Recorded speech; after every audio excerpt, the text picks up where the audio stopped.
রাফি, তুমি কি পাসপোর্ট ছবি না চিন্তিত? অনেক চিন্তিত স্যার।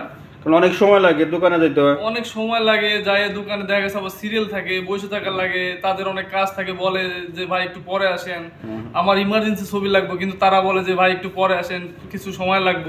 আচ্ছা, এই আমরা দেখি বিষয়ে যে মনে করেন কিভাবে যে খুব দ্রুত, মানে এক ক্লিকেই 30 সেকেন্ডের মধ্যে তোমার পাসপোর্ট ছবি করা যায় কিনা তুমি নিজে নিজেই পারবে, ঠিক আছে?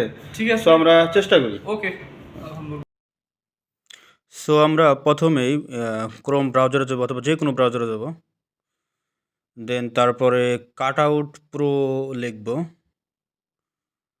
তো কাট আউট প্রোতে গেলে এরকম একটা আসবে। তো কাট আউট প্রোতে আমরা ঢুকবো।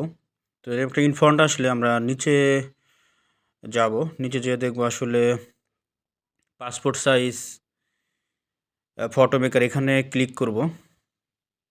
এখানে ক্লিক ইমেজ আসবে, এখানে ক্লিক করলে আমার গ্যালারি শো করবে। আমার গ্যালারি একটু স্লো তো, সো এখান থেকে রাফির ছবিটা নিয়ে নিলাম।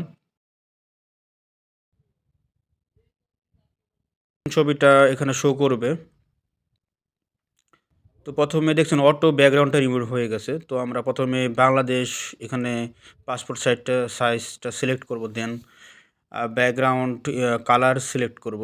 আমি সাদাই সিলেক্ট করলাম, এটা ভালো লাগে। দেন এখানে দেখুন ড্রেস আছে। সো এখানে ইচ্ছা করলে আপনি যে কোনো ড্রেসই নিতে পারবেন আপনার ইচ্ছা মতো। তো আমি এই ছবিটা নিলাম, এই ছবিটা ভালো হবে। তো দেন একটু লোডিং নিচ্ছে।